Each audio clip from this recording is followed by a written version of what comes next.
I'll call the meeting to order. It is 6 o'clock. Brianna, can you do roll call, please? Yes. Laura Belsky, excused. John Franco. Here.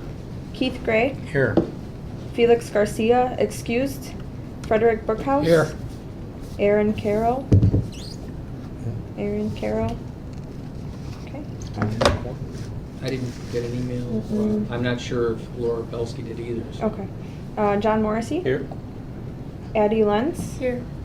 Melanie Jarzembowski. Here. Okay. He might be coming in late, it's possible. Okay. Comes a long distance. Sure. Okay, citizen comments. Are there any citizen comments before we get started? No? Okay, citizen comments are closed. Supervisor comments. I just have one. Chairman Belsky wanted me to mention that food will be provided prior to the budget meeting on October 8th, just so you know. So basically a half an hour before it starts. I believe that's 5:30. There'll be food provided, so don't eat, come hungry, and you can eat something before the meal, or before the meeting, I should say. Okay, any comments from supervisors? Committee? Comments? No? Okay, we'll move on. We need to approve the minutes from the September 4th meeting. Have all committee members had a chance to review the minutes from September 4th meeting? Move to approve. Okay, that's a Second. motion by Supervisor Morrissey, a second by Supervisor Gray. Youth and Governance, say Aye. you. Aye. Aye? Aye. Aye, okay. Committee, how do you vote? Aye. Any opposed? Okay. Motion passes, or minutes passed. Okay. Now, first we have a budget presentation for Clerk of Courts. Becky Matoska-Mentink will be presenting. Becky, it's all yours. Thank you. Well, good evening, and I appreciate you taking the time out of this evening's calendar or agenda to hear the presentation from the Circuit Court. I am at a clerk's conference next week out of town, and I really did not want to commute that 4-hour back and forth, so thank you very much for that consideration. I bring with me tonight Deputy Chief Judge of the District 2, Judge Chad Kirkman. He's also what we would consider our presiding judge.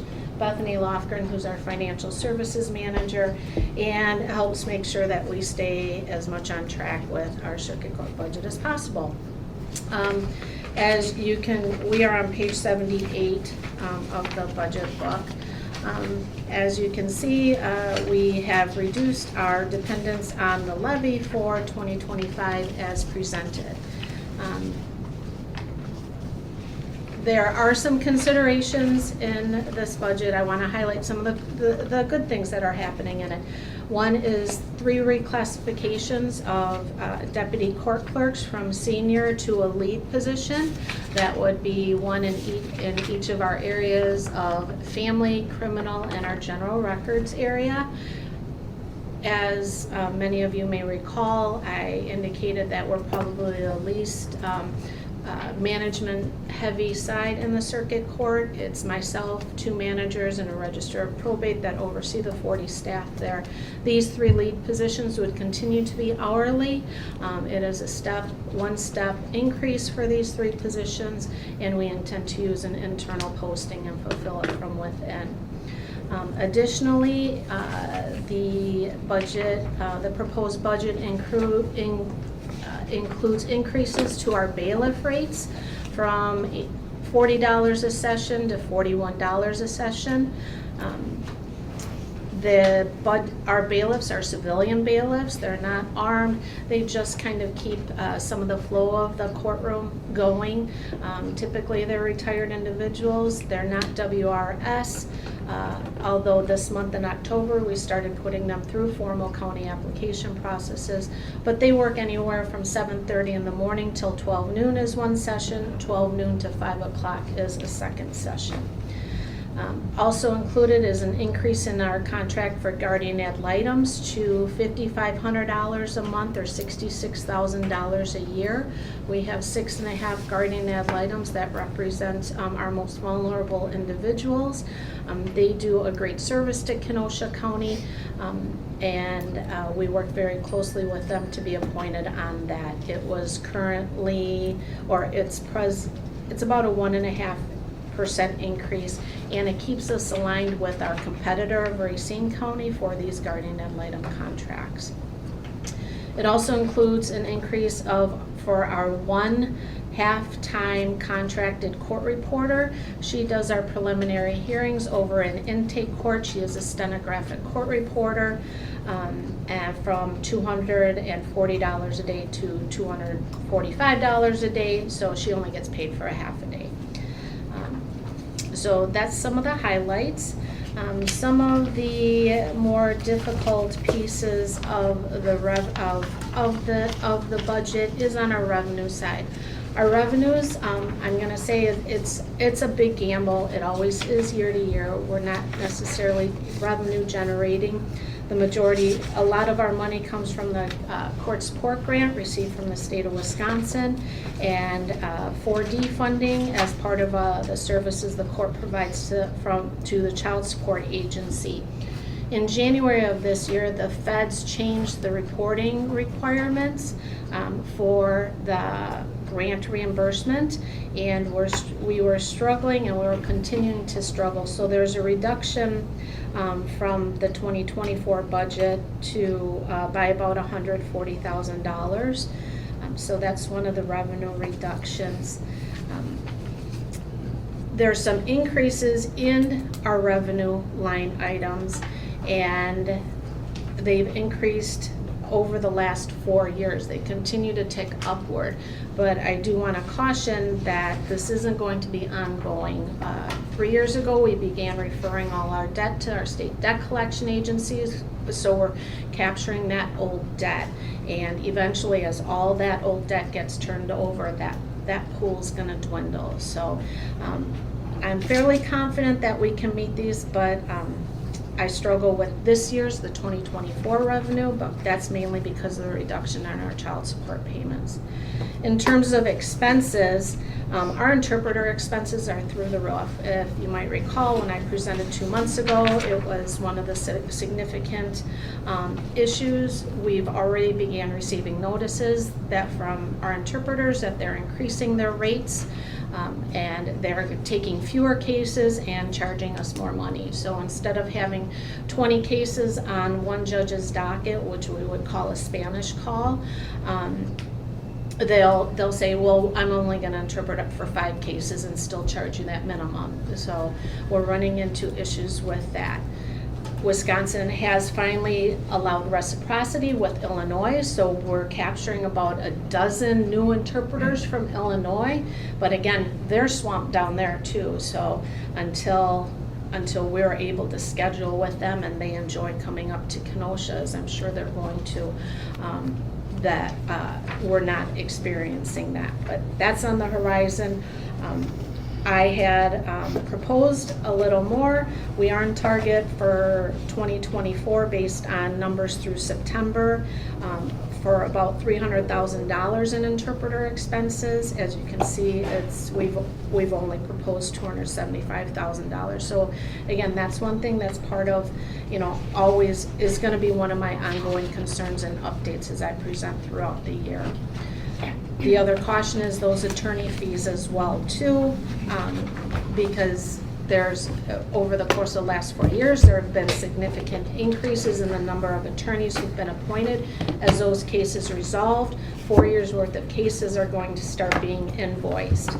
And so we're just always waiting for that shoe to come dropping, and us just trying to forking out thousands of dollars, especially for trials that from difficult defendants that relied on the county for appointment of counsel. Is this public defenders you're talking about? They're public defender eligible, but the public defender wasn't able to appoint So you had to get- timely.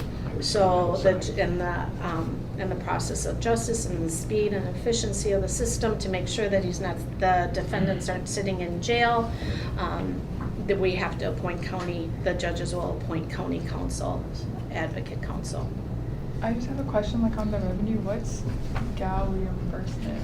That's guardian ad litem reimbursement, so that's a portion of some of those dollars that we pay for the guardian ad litem get reimbursed from the state of Wisconsin as part of our grant, and we also collect those items. So if you're in a divorce and you have a guardian ad litem because you can't agree on child issues, the court will appoint that guardian ad litem, but then you're responsible for those fees, and we collect on those. And some of those dollars are from that old debt too, where people didn't pay for the last 10 years. We're now able to grab those dollars. But that's kind of the highlights. I'll answer any of the 47 questions. I didn't have quite that many. Supervisor Morrissey? So on salaries, does this include an across-the-board raise? I believe so. Those are numbers that I might defer to Barna, but I'm going to assume that. Includes the countywide 3% of the midpoint of each range for my employee. Just help out a little bit more with what you said there. So is it 3% across the board, or does the county do something different? So each employee is included in one pay range. Yep. It's 3% of the midpoint of that range. So if it works for some people, that if their salary is somewhere between the low point of their range and the midpoint, then it's actually more than 3%. If it's the other direction, that's less. So they get basically a step increase, and then depending on what range they're in, there's... Depending on where their salary falls within that range. Yes. Okay. I noticed there was a significant decrease in medical insurance. Is that simply less people, or we went from 740 in 23 to budgeted 736, and now we're down to 629? Again, I'll have to It's defer. all census related, so it depends on single family makeup of their employees. Okay. Under professional services, in 23 it was a pretty low number, 28,479. And then the 6 month was 14,000. You're anticipating 131, but you're budgeting 106. Do you know what is the professional Yeah, services? you have to roll that up. So if you look, Roll it up. 55, 21, 900, 901, 905, and 909, that all encapsulates other professional services. So in 2023, it was actually about $81,000. And so right now we're at 34, 44, about 50,000. And then that other professional services is family mediation services, custody studies. Court reporters, court commissioners, notaries for bonds, and whatever else the judges may order. So again, I was just wondering if you're anticipating spending 131, is 106 a legitimate number in there? So as of September 30th, we're at about $76,000, so I believe that 106 is reasonable. Okay. I had marked interpreter expenses as well. You had 285, but now you indicated you had 300,000.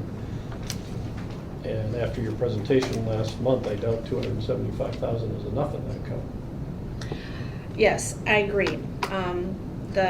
One of the nice things about our budget is that the county board and finance have allowed some flexibility with movement of dollars within the accounts without having to come back for resolutions and modifications. So historically, we've been able to steal from Peter to pay Paul, and sometimes even it goes back the other way too. We used to have that, those dollars kind of built into that other professional services, but over the course of the last 2 years that has kind of ticked down, so that $20,000 wiggle room is more of cross your fingers, hope for the best type thing in terms of expenses. But again, historically, we've been able to, Transfer. yes. under subscriptions, and this is just more, again, for me learning, under 2023, it was about 6592, and it's dropped down to 3500. Is that just different? I don't know what's in the subscriptions necessarily. It could be different judges and different rotations. It's our LexisNexis for our attorney, for the research, whether or not they're printing. And Statute books are every other year. right, and then is that under subscriptions or the, yeah, and the statute books too. We only get those every other year. And So next it year, would- maybe back up to the 65. Right, Okay. for by another about $3,000 Right. is what the cost of the statute books to us Okay. are. And then under child support revenue, I had marked that as well. I know you mentioned that there, looks like this year you're only gonna get 280. Is that a good number? Or, I mean, you budgeted 560. Yes, and again, that 280 is based on the soft estimates of what we received for the first quarter. It's, So again, you're gonna make significantly less in revenues for '24 then. I didn't notice any major higher expenses projected, but, correct. so the 420 is just a hope and prayer? At this stage, as they're far behind on their reimbursement, so I think we've only gotten the first quarter reimbursement, so it's, yes. It's iffy, that I am I gonna, swear to the fact that we're gonna meet that? No, I'm hopeful. I guess my real question was, is there potential that that would become higher? I mean, it was 481, you budgeted 560 because, again, I'm not sure exactly how this works in the county here, but I think we should put more money into the interpreter account, and potentially this could be the source to raise the revenue. But if you're telling me 420 is a long shot in itself, then clearly I'm gonna wanna try and put more in there as a revenue. If the feds had not changed that funding mechanism as of January, I would be able to give you better indication on that. But again, as we determined how we were going to get those grant dollars applied for, it's now a direct time study. I have staff who have to chronicle everything they do all day long for periods of time. I have to chronicle every 2 weeks, every quarter, and report what I'm doing on family cases. Whereas before it was a straight 10% of my time. So if I'm stuck in a criminal court or I'm focused on something non-family related for that 2-week period, my numbers aren't going to meet that other 10% threshold. And same with our court commissioners too. If our family court commissioner has a slower family court week, or if there's not a lot of family cases, their prep time could be lower, their court time is going to be lower. So until we get a handle on how many minutes we're actually being able to bill for, I think 420 is a reasonable expectation at this time. But it wouldn't be reasonable to go to 460, 480 to try and put the Not yet. Okay. Yeah. Then I just have a general question, it may actually be for the judge, but when do we anticipate, or do we ever anticipate adding another circuit? I don't know the answer to that. I know I started the 8th branch 15 years ago. I don't have an answer. Okay, so there's no discussion statewide or anything of adding another branch here, again, because I mean, these numbers would significantly change, but not necessarily in '25. The director's office, I'm told, is focused on court security in this next governor's budget, which is where an additional branch would typically get funded. There is a need here in Kenosha, it's a long-standing need, and how that gets massaged over the course of the next 9 months at the state level remains to be seen. I think that's it for now. Yes, Supervisor Gray. You shared when you presented 2 months ago the interpreter thing. I'm going to the interpreter thing. I think it was 14 different languages. Does that sound right? It's a lot. Yes. And the numbers are huge for interpreters. And you might have mentioned it, and I'm sorry if I don't remember, but have we considered hiring bilingual people just as staff and not rely on high-priced interpreters? Sure, Racine has done that, so, but one person can only be in one place at one time. We have 11 courts that we have to serve, so I don't know how logistically we could do, even with 2 interpreters, it's gonna be tough. There's requirements that the interpreters are supposed to follow, where they're only allowed to interpret for 15 minutes and they have to tag in and out. So you're still going to need that piece of it. I have considered it. There's a few interpreters who have pushed for that. And I think at the end of the day, we offer very good benefits here across the board that fiscally, I think we're getting a better bang for our buck by keeping it on the private side rather than. Well, that's what it boils down to, right? So, I mean, how much of the 275 or whatever the number is can you save by having your own? Right, And if it doesn't work, it doesn't work. Where I can't give you a solid piece, but because the courts aren't on the record from 8 o'clock in the morning till 5 o'clock at night. So there'd be a lot of downtime for interpreters too. It seems like between 9 and 11 are busy times in a couple of different courts. So again, I don't know how to massage one person into that. Yeah. Okay. Just an idea. Thank you. Right. Supervisor Brookhouse. Just related to that, so the pool of interpreters, can it be increased? How do you get them to not demand more money? Is it by getting more people, different interpreters? Is there? It's kind of a free market thing. The state mandates that we pay interpreters $40 an hour if they're certified. That's what they reimburse us at, $30 for non-certified.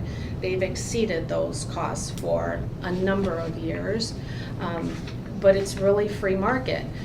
The judges tell me they have a hearing. I have to have an interpreter there at the hearing, and if there's a well-liked interpreter and Racine says, I don't care what, I'll pay you to be here, I need you here, and that's how these rates have increased over the course of the years is, well, I need them, so I don't care what you've increased your rates? Okay, I guess I gotta suck it up because I need you. And that's kind of how because it's a free market. So, I mean, I go back to the pool of interpreters, where do they come from? Can you recruit additional interpreters who will charge less? I am always out in the community, and if someone's interested, I say, come in, shadow one of our interpreters, get a feel for it, but not just because you can speak another language doesn't mean that you can do that simultaneous interpreting. That is very difficult. It's very taxing. But I'm always out there. The director of state court's office, they have an interpreter coordinator who is out there who's supposed to be recruiting as well too. There's information on the court's website in terms of that, because you first have to become a provisional interpreter and pass a test, and then in order to be a certified interpreter you have to pass a test, and it's a number of words per minute. And when I watched a video on how they get tested, the language is very slow. The rate of interpretation that they need to do is very slow. So if anyone can't do that, they have no reason to be interpreting in a court, because in court they can go in excess of 300 words per minute and keep up like that. But that's a long answer to your question, is everybody's actively recruiting and looking for it. But again, not everyone is incapable of doing that simultaneous interpreting. So I'm getting the impression that this is probably going to continue. You project that this problem will continue into the future? It could. So the directors, through the Wisconsin Counties Association and the Director's Office. They're working on some solutions to it. The Director of State Courts Office has provided recommendations to counties on how to handle interpreters and their charging. But I'm okay with following those guidelines until a neighboring county doesn't follow the guidelines, and now I'm caught between a rock and a hard place, and I still need those interpreters. So they're only guidelines. They're not being, they're not being forced down anyone's throats. And until you get all 72 counties to say, yes, we're going to abide by this, and it's not just the clerks, it's the judges too, we have to be, the courts have to start telling these interpreters, no, if I'm paying you $400 for 4 hours, then you're going to interpret for those 4 hours. And they are the one leading the cart right now. Okay, thank you. Supervisor Morrissey? Just a couple clarifications. Do they have to be certified in the trial courts or not? And for Spanish speaking, you want them certified. I just didn't know if it was a requirement. In order for us to get the full level of reimbursement, yes. There are standards we set. I think the state goal is like 80%, and we've well exceeded that because based on our 7% of Hispanic population here. And I presume the majority are Spanish-speaking interpreters that Yes. you need? Do you have a percentage roughly of? No, I could probably get something for you. No, that's all right, I just wondered. And do they have to appear in person, or, because I think there's some video stuff you kind of explained. Yes. So, again, I don't know if they're certified, I think they are, but the language line, can that be used, or is Yes, that and not? we do use the language Okay. line for those Video different languages, because it would, they charge thousands of dollars for appearance. But in terms of like a routine, for us, Spanish Day, that doubles the length of any hearing, at least doubles the length of any hearing, because it's not simultaneous. I just didn't know if the language line would provide cheaper, I mean, the contract we have with them is per minute or something like that. Right, and that's how we pay too, so I don't know if overall it would be cheaper. I mean, is that, I don't want to put the judge on the spot again, and is that something that the judges would accept, is the language line in general cases? Or I have do you want used- the person in the court? It's best if they're in the court, like Becky said, if you use language line or Zoom, then the interpreter has to hear, they have to interpret, and then they hear again. And it doubles the length of the hearing. It's very difficult. But I have used language line, especially for languages that aren't very common. Languages out of India, Asia. And I just had a call the other day with a complainant that was deaf, and it was actually very quick. I thought the interpretation was way too quick. I'm thinking, is she just saying, it seemed way too quick to me, but, so, just a question. Thank you. Yeah. With hard of hearing, you can do simultaneous to this, but in speaking, I have to hear you speak, and then I have to speak. We can't, speak together. Okay. Thank you. Anyone else? Yes. So, looking at the bottom line for the revenue, way at the bottom, it's the INT, is it internal or interest or courts investment? Yes, that's the interest. Interest.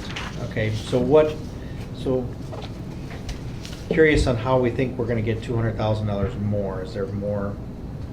Because Barna's a wonderful finance guru.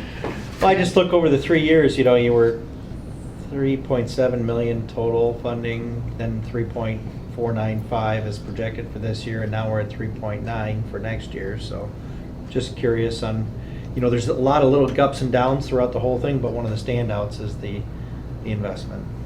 Yeah, this money is a pool of the overall county's revenues, and they have performed very well. Okay. Well, it's good to hear. Yep. I'm just wondering why there was a jump there, so. Becky didn't believe me last year when we had a steak dinner riding on it. Yes, and he has come through on his word this year. And I look forward to owning up to that, to that. And as I said, I've been working with Barna for 22 years, and he hasn't steered me wrong in terms of some of the majority of the projections. Is that money primarily in fixed investments, or is it in? It's in mutual a fund? mix, but some of the longer term dollars we've been able to leverage into those 2-3 year length. Okay. And with working with certain investment Yeah. people in security, but we're getting 5-6%.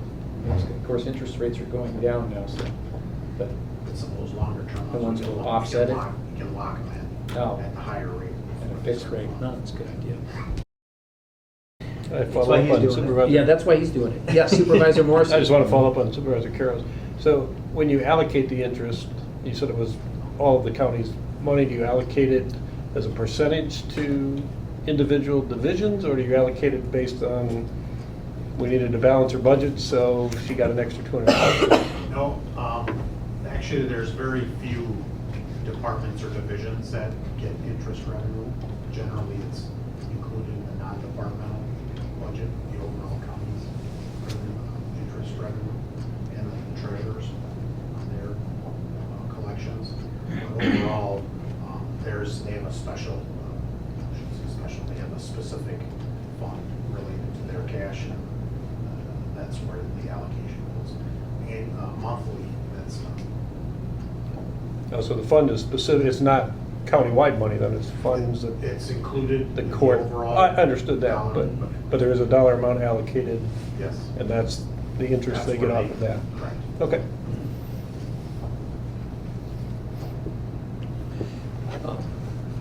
You had mentioned the child support reduction, revenue is going down. Can you kind of explain that? What's the context there?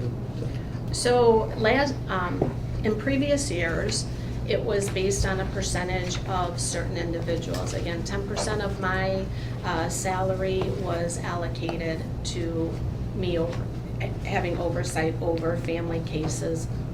The family court commissioner, 100%, was it 100% of her salary was reimbursable, and I don't know quite, it's not 100% reimbursable, but they can, it's at some prorated This is determined rate. by the state, right? This is a Correct, state but thing. no, feds. Oh, the feds, it's the federal Yes, government, okay. this is federal.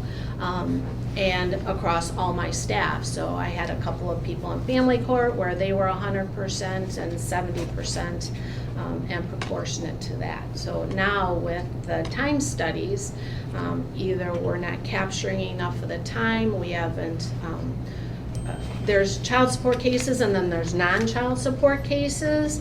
We had originally not included those non-child support cases, but then in reading the fine print, we can allow that in. So again, it's where my hesitation is, and if they changed the guidelines at the last minute last year, I'm curious to see if they're gonna tweak them further this year. So you're being cautious? The whole thing, because we only have that one quarter, and it was and it wasn't a very good quarter of reporting. So that's why I typically can come here with some level of confidence, and in terms of that dollar, You don't, yeah. I think Barnum might agree with me. I think he probably struggled with such a vast reduction in a certain revenue account as well. And That's always the challenge of doing a budget, projected budget halfway through a year. Yeah. You know, I mean, the theory is whenever you're anticipating a large reduction in the revenue like that, you try to ramp it down over time. You want to budget for the worst case scenario, and also on the flip side, not for the best case scenario. Right. So you try to catch it on the in the middle. Makes sense. The best Yeah. that you can. I noticed too that bond defaults have gone up, or the revenue for that. Yeah. What's that? that's that big pool of old debt that we're capturing on. Okay. So if you bail jumped 10 years ago and you were out on a $1,000 signature bond through state debt collection and their additional resources, we're able to get those collections in. Okay, thank you. Any other specific questions? Youth and governance, do you have any questions about anything you'd like to ask? Clerk of courts? No? Anybody else? Anything else come up? line?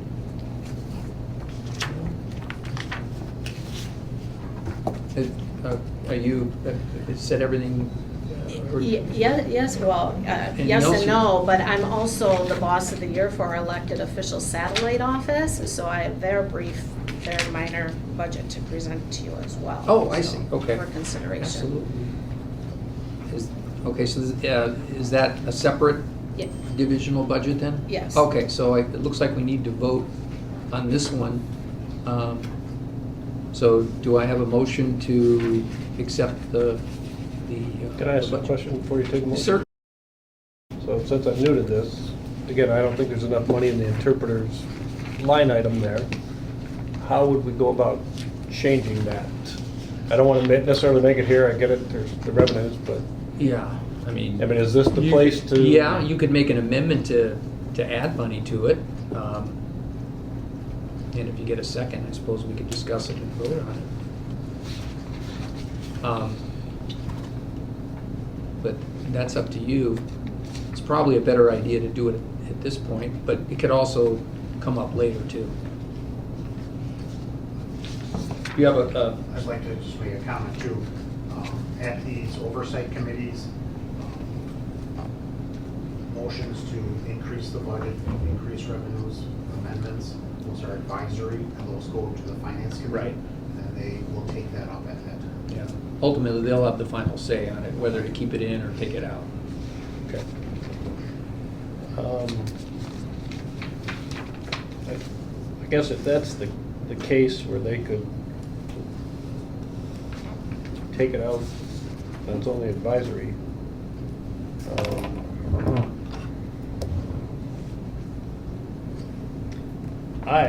I guess I'll make a motion to amend the interpreter expense to $300,000. I'm looking at, on my computer, not the summary, but the Page- actual budget. What Page page? 78? Okay, because I have to go back. Which actually works out to 81 of 511, if that makes sense. Okay, interpreter. Ah, there it is. Okay, so the proposed budget for that line item is 275, and you're Correct. suggesting 300, you said? Or what was the? Yes, correct. Also a $25,000 increase? Based on the Okay. 24 projected from the clerk of courts of 300,000 to, I don't see it going down, so yes, 300,000. Proposed, Would what's be the mine. actual amount as of June 30th, 150?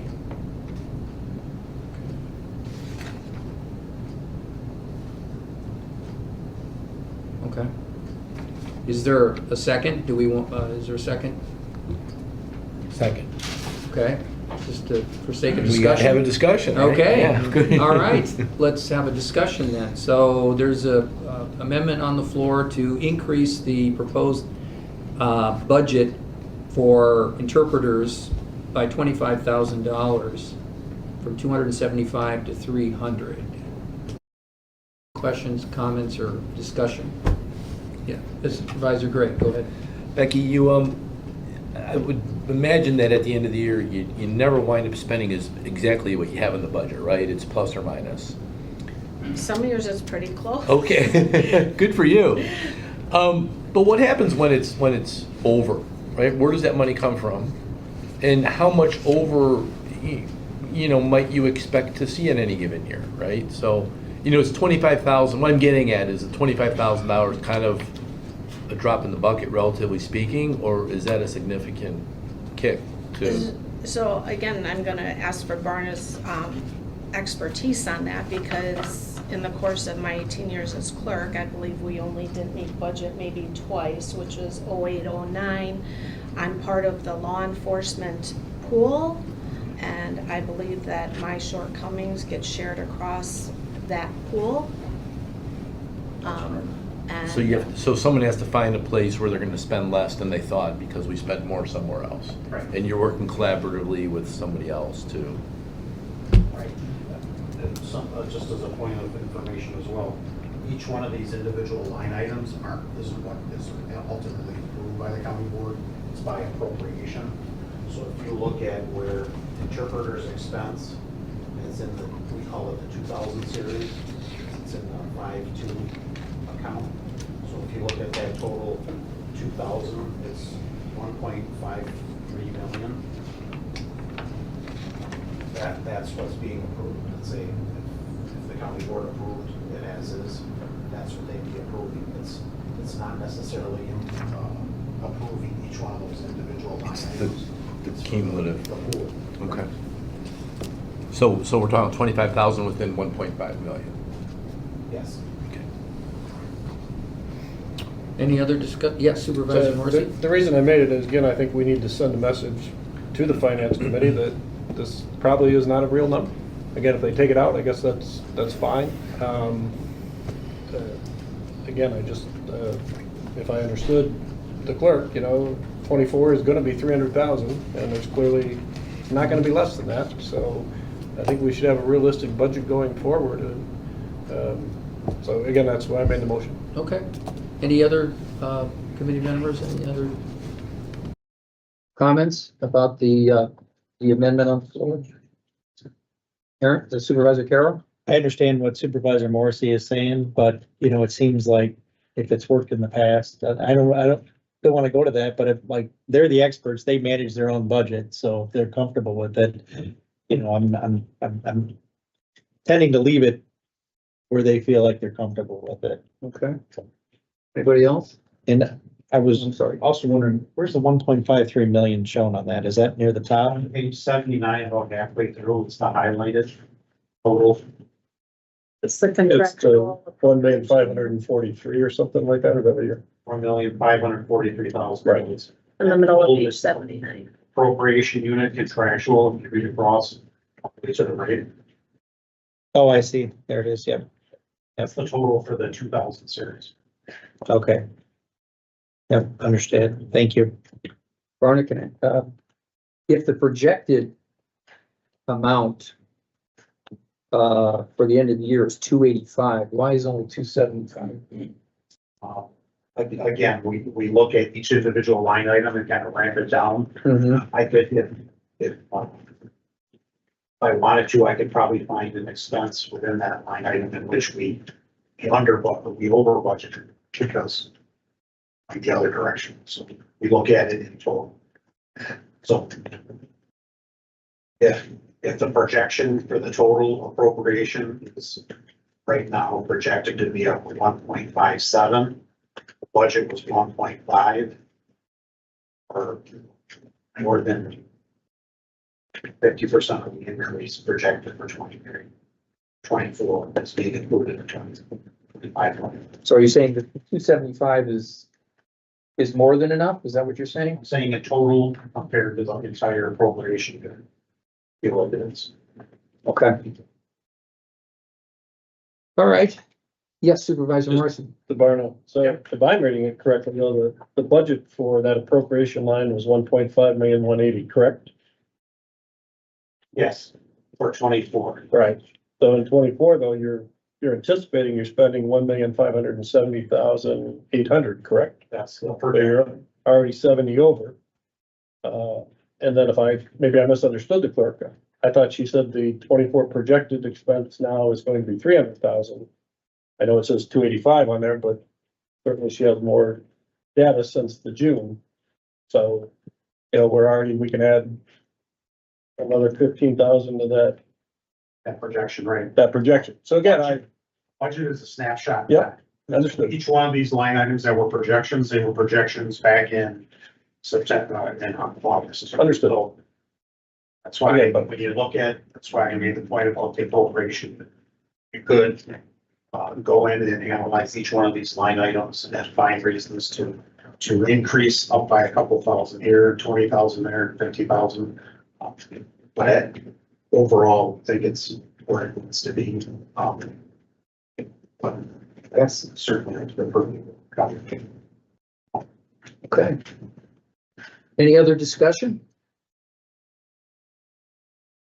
No? Well, yes. One more thing, Supervisor if we Carroll. do increase the 25,000, does that increase the overall budget then? Basically, we're just adding to the budget, is that the Yes. idea? Yeah.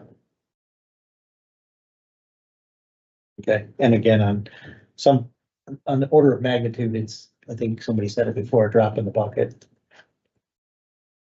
So, okay, Okay, but trying to be as accurate as possible. right. Supervisor Brookhouse. But if I'm hearing Barna saying those are the projections, they think they're correct. Mhm. I'm not sure why we need to request more. If he's saying that's falls within his calculations. I'm not, It's a margin of error when it comes to the projections. Okay, but, so now, if we approve this motion and it goes to finance, mhm. then finance discusses this. Are you on finance as well? Nope.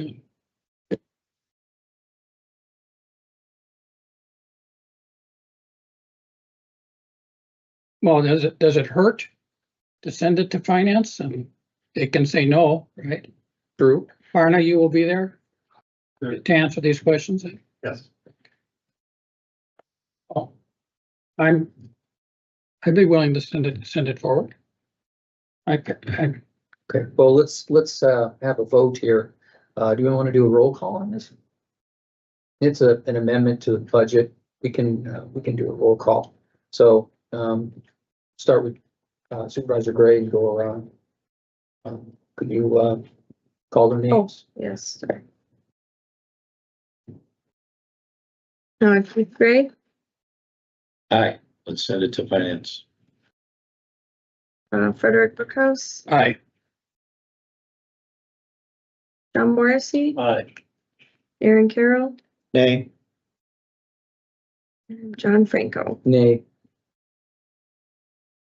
It's 3-2. it passes. Okay, so the amendment adding $25,000 to the line item interpreter's expense, the motion passes 3-2. So it'll be sent to finance. Make a motion then to approve the budget as amended. Yes. Okay, so we have first by Supervisor Morrissey to approve the budget as amended. Do we have a second? Second by Supervisor Brookhouse. Youth and Governance, what say you? Aye, both. Committee, Aye. Aye. the motion passes. And looks like, well, not unanimously, because not everyone's here, but everyone who's here voted for it. Okay, Thank you I guess we're very much. good. Yeah, Okay, then we move on to page 297. Again, this is for the elected officials satellite office. It is the elected officials office located at 45 and 50. It services the clerk of courts, register of deeds, county clerk, and treasurer's office. It is a 1.55 position office. There is one full-time staffed individual out there, serves 8 to 12 and 1 to 5 for citizens west of I-94 for those services. page, what? Page 297. Oh, okay. The half position is a floater position that we use between all 4 of our offices. They literally floats from office to office, and during vacations, during tax season in July, and any medical or vacancies, that position goes full-time out there. So we try our best to staff that office 100% of the time, exigent some emergency situations. So the budget is pretty much on core. Supplies are nominal. It's basically personnel charges there.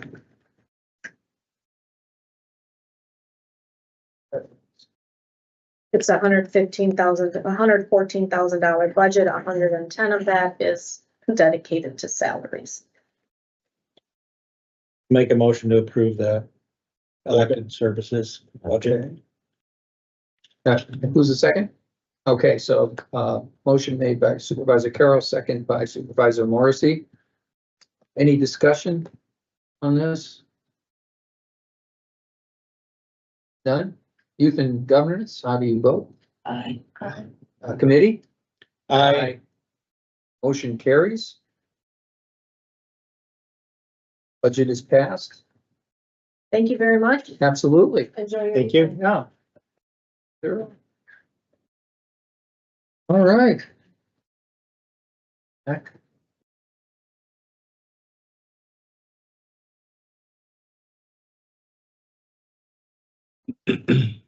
Thanks, Barna. Thanks, yeah. Sure. Okay, let me get to. There we are. Okay, let's see. We have a resolution to approve the probationary cabaret license, Wilmot Mountain. And we, I have a presentation by Captain Klinghammer. Okay, All right, good evening, Captain Klinkhammer from the Sheriff's Department. I present a resolution to approve the probationary cabaret license again for Wilmot Mountain. Due to change in employment and who holds the liquor license, the current ordinance indicates that if you change your liquor license holder, then if you are the same establishment, you have to get a new cabaret license each time. So when we talk about maybe changing that ordinance, I'm not sure if that's something we could get around, but you know, this is worked for me, worked for everyone. Worked for deputies to go do an inspection that was just done last year because one name changed on their liquor license. And I can understand that for a small tavern or something like that, that's changing ownership. But ownership isn't changing for the mountain. That's my soapbox on that. But I recommend approval. We don't have a lot of problems regarding alcohol or entertainment at Wilmot Mountain. You can see they do have an outdoor area, but they are so away from everything else out there. We don't get any complaints about loud music. They do call us when they have problems, and they don't have a lot of problems. Most of the problems come from skiing, kids, and thefts of ski equipment. So I believe we have a representative from Wilmot here. So if anybody has any questions of her or me, but I would recommend approval. Supervisor Gray? Can a corporation have a liquor license? I don't know. It's Because that would solve a lot of problems. right. It's Right. through the town, and I talked with the manager of the establishment when I told them that we have to redo the whole inspection. And we talked about keeping it in somebody who's going to be long-term. I don't know what happened with the former liquor license holder, but the liquor license is kind of important. And if maybe the establishment could do it in Vale's name, but It has to be someone that lives in the state. Oh. So it has to be an individual who lives in the state of Wisconsin. So the owner doesn't live in the state of Wisconsin, is that what you're saying? No, There's a corporation. it's Vale Resort. Oh, it's an LLC, oh, okay, okay. I don't know if there's any way to get around that with the cabaret license, you know, but would that be fair to everybody else? I don't know. But it's not a huge deal, but it is something we've consistently had to come in front of the board and judiciary law with Mountain Cabaret licenses nearly every year because of their turnover in staff. Is the previous, Caitlin Frederick, that's you, okay. So you're the new license holder, the new name. Who was the person that was the previous, is that not mentioned on here? Do you know her name? Okay, Yeah. so she was working there and she left? Yes, she got a different role in corporate, and so she's not. Okay, so you're the person on the name, okay. Okay. License. And it's just you, or is that Chuck Randall's, who's that, that's That's our GM. oh, your general manager? So yeah, this just me as the. Okay. Any discussion on it? Yes, Supervisor Brookhouse. So, on another committee, we had some issues with, PDEC committee, some issues with, this different interpretations of cabaret licenses and such from one business to another. Where the rules weren't closely followed. And so now I hear that they don't have any issues, but they have some outdoor, let's call it dining or serving drinks outside, right? And the PETA committee thought that at the time, since there was some confusion with another business in the county, that there should be consistency applied to the various licenses and permits. So I'm suggesting that if your business is serving food or drinks outside, that we need to make sure that you get the right permits to do that, and so that we could create this consistency across businesses. So I think we discussed this at the last meeting. I don't know if you were here or not, but the cabaret license gives them the ability to play music outside until dark. So dark isn't clearly defined if it's dusk or if it's actually sunset or what. But Wilmot could have music outside. They would fall under the same ordinance requirement under their cabaret. So if it's 4:30, it's dark at 4:30, and they have a band playing outside in the winter, they would have to stop. Now, they're not really open in the summer for anything. So typically, well, not typically, if a establishment wants to have music outside, it has to stop at 10. Unless they have an activity control license for a situation like country duck. What about inside? Inside, they can play until bar closes, until they're not disturbing and following the noise ordinance. But largely because it's not a noise issue, it's inside as opposed to outside. Correct. Okay. Do you have something? No, yes, I just want to make sure that since you're here, that it would be wise to just to review, make sure that you have the proper licenses for the proper type of activities, so that we create this consistency. Done. Supervisor Morrissey? So do they need a cabaret license for inside if it's a live band and stuff? Yes. Yeah, so they still need that cabaret license inside. If it's a live band, I presume it's the deed or jukebox and stuff you don't or whatever. Correct. Correct. It's any live entertainment. And that's the type of entertainment discussed in New York. In order to have that, at an establishment that has a Class B liquor license, you have to have a cabaret license. And that cabaret license restricts the noise levels and then whether you can have outdoor music after dark, which you can. Yep. Supervisor Morrissey? Just when this goes, correct me if I'm wrong, but I think Wilmot is spelled wrong in the thing, so it should be Wilmot for both. Mont, yeah. Just when it goes to. A lot of people say it that way. I've heard it that way tonight, but it's Wilmot.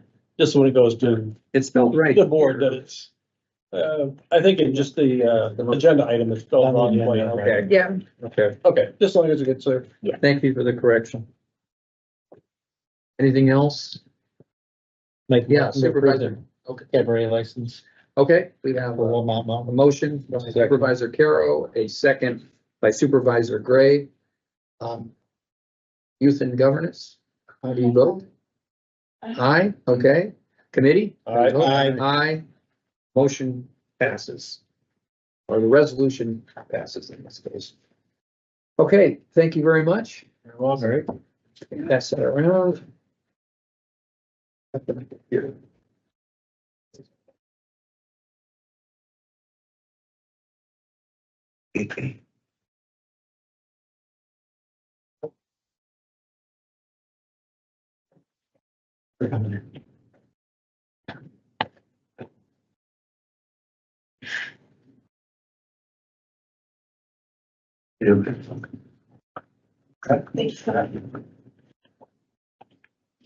Did you want to sign this? Oh, sorry, Marcy. I skipped it. He's gonna wind up with it anyway, or no, you can wind it. Put my John Hancock And with a floor. I apologize for being late. The sheriff's department had Highway 50 shut down for 10 or 15 minutes, so. Oh, was it really? Oh, the homecoming parade. Yeah. Yeah. I'm blaming it on the sheriff's deputy. There's a crash, but the sheriff's department had it. I looked to go down 236, but there was a whole crowd of people there. I'm like, I'm not getting that way, through that way. See homecoming. Central. Well, I'll let you Must have. fill out the people who perhaps. I heard they don't like being called central. Right. Right. Okay, so now we have. There was a, Sorry. you know, the former principal of Central High School died on Monday. I heard, yeah. Really? Lisa Albrecht, Brian Albrecht's wife. The president of Gateway, his wife, was the principal at Westosha. Is that sudden? She fell off a ladder. Are you kidding me?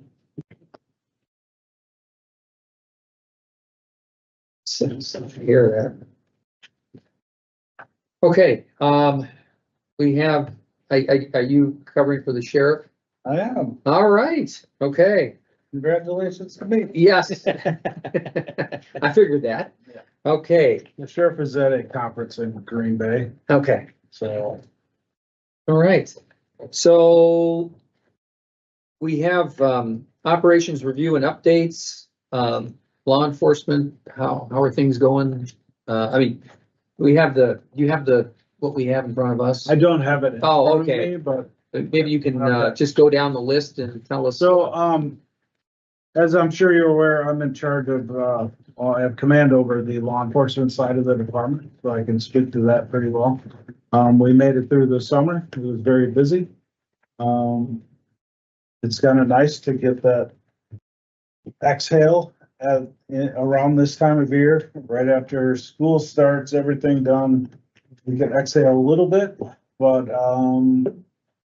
you know, now the holiday traveling and Halloween and all that stuff starts out, so, you know, everything kind of ramps back up. But I always feel like between September, when school starts, and about the middle of October, we kind of get a chance to take a breath after the summer. So, as I said, the summer was very busy. All of our events went off pretty much without a hitch. We've had some couple significant calls in September, including the diver that passed away out in the shipwreck.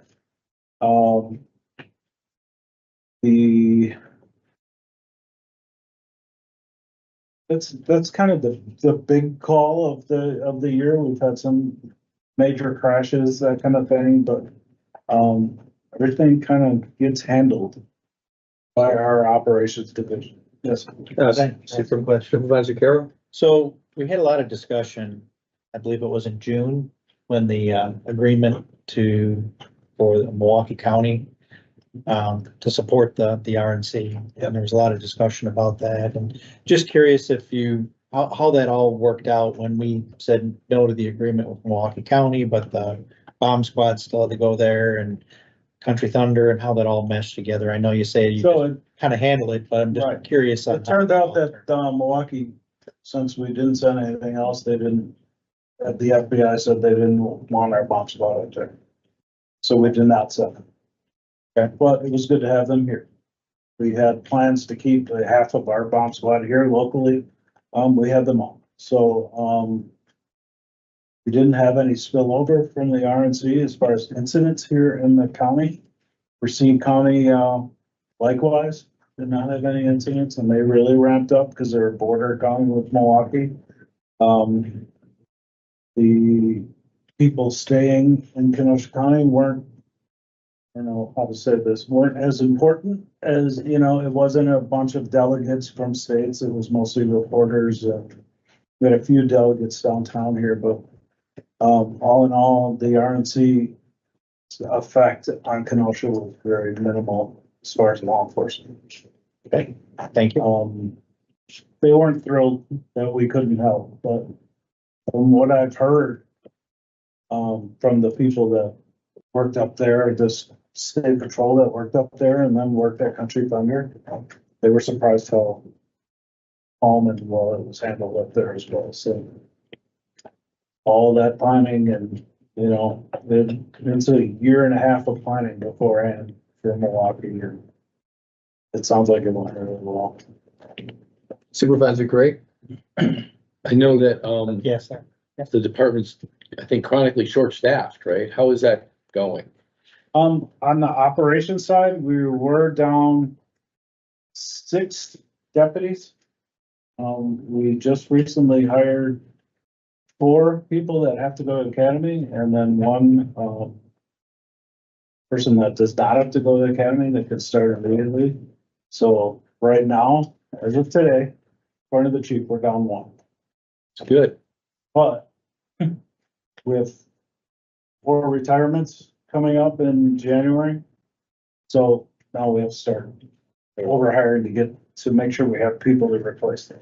Do you feel that the market of potential, officers is firming up, that you have more people applying or higher So, quality candidates? I was at a meeting today where with law enforcement executives, for Gateway, and the general view of everyone is that we were down for a long time, it's slowly coming back up.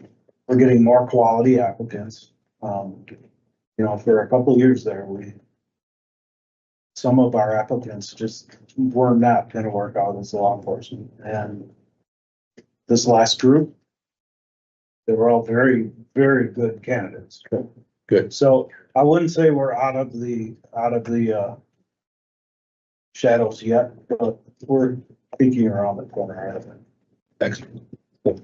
Corrections, on the other hand, that's just it's a tough job unless you really have the guts to do it. You know, we have a lot of people that work there for 4 or 5 months and said, this is not for me. And we try to weed them out through our process, but it's tough.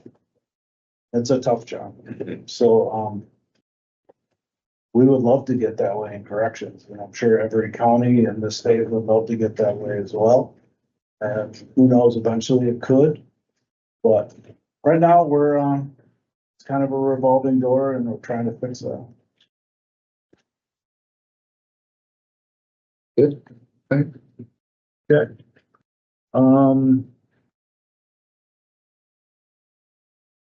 Community programs, our deputy friendly program and DARE program, he's in full swing right now, going to the schools. Engaging the community whenever he can, especially through the DARE program right now. During the school year, that's a big thing for him, is being in the schools. How many schools? What school? Big question. Okay. That's not really my lane. I just know he during the school year, It's been told to me, Deputy- I just can never remember which yeah, school. Deputy Root is running around with his hair on fire, trying to get everything done for the school, so. I was gonna ask that because I thought Deputy Rowe retired, He right? did, Yeah. Okay, he did. it's now Deputy Root, It's Root, it's not Row. yeah. okay. How do you spell R-O-O-T, right? It's RUDE. Oh, Rude, R-O-U-D. It's a kind of funny name for a deputy friend. No, he, if there was a guy to take Deputy Rowe's place, that's definitely the case. It does a great job. Okay, good to hear. Emergency response, I'm not sure exactly what they were getting at on that. Anyone? Okay. We kind of discussed our challenges. One of the challenges that I think on the operation side of the department, there's everybody knows the, child porn on the internet is a huge problem. We, get many tips on that through the federal government. We're now a member of the state ICAC, so we can get reimbursed for investigations. We have 2 detectives that really do a great job on that. And if they could do a search warrant a week for this stuff. But it's a long, investigation before you can actually get to the search warrant point. So, we've worked with our other law enforcement partners. When we do the search warrants, the state comes down with their, technical abilities. And reason I bring that up is we just did one this morning, so we're still rolling with the ICAC stuff, on top of all of our other cases. Resource allocation, I don't know that I can really speak to that. So, like we talked about the staffing, it's a gut feeling that it's getting better. And like I said, the other agencies in the area kind of agree. And they're starting to get up to full staff. I believe the police department is getting there. We anticipate we will be the largest department in the state that's fully staffed at the end of the year.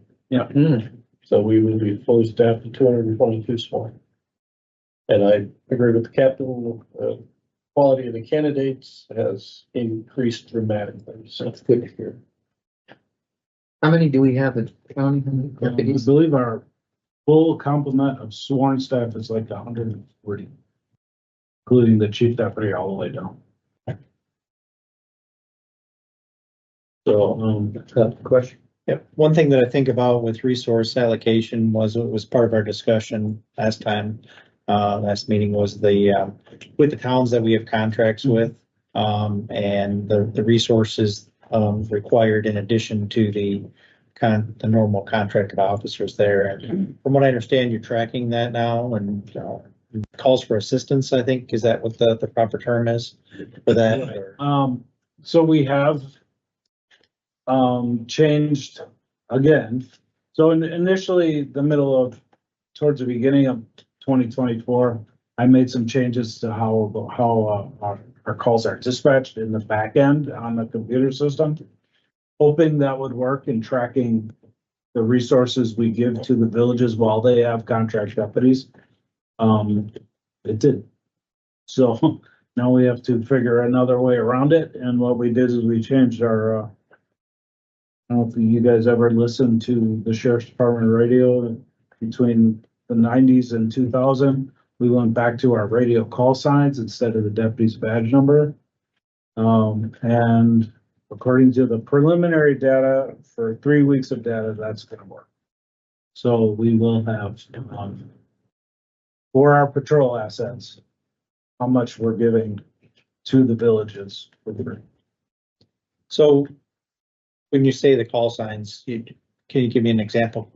Yeah. Well, for the last 20 years, we've used, so my badge number is 171. If I talked on the radio, I would call in as 171. Now, our deputies out on the road are called by their area number. So if you're a Summers car, you're 1 Paul 23, or 1 Paul 20 and 1 Paul 21 are Summers. So now we can track. So that means first shift patrol area 20. And we can track that and what they're responding to based on their call sign and what they're assigned to. So we're taking steps to get this data right. It's hard to undo years and years and years of not really caring what the data said, as long as you knew how many calls you went to, and trying to separate that out into 4 different quasi police departments. We're getting it figured out.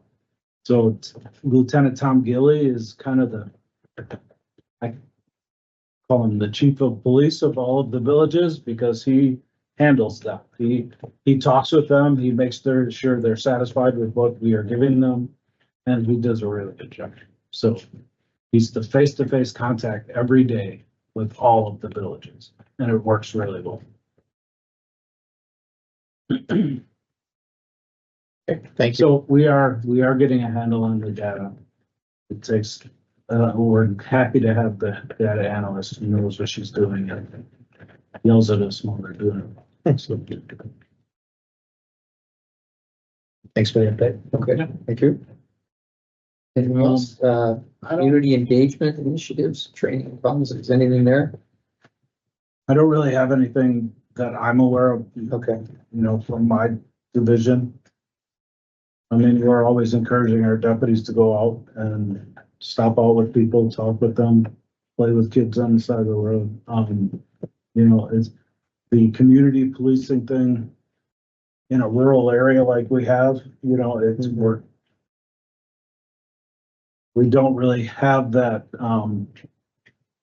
our staffing doesn't really support that as well as it could. But, we're working towards, community engagement. We try to have deputies at everything that goes on west of the interstate and in summers, at least driving through, stopping out, talking to people. Yeah, it's a good idea. Yeah. Okay, any other questions for Captain Klinkhammer?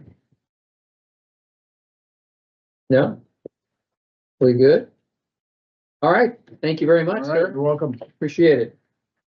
Do we have any last comments before we adjourn? Do we have a motion? Adjourn. Okay, we have a motion by Supervisor Morrissey. Who wants to second it? Supervisor Gray. We have a second. Youth and Governance, what say you?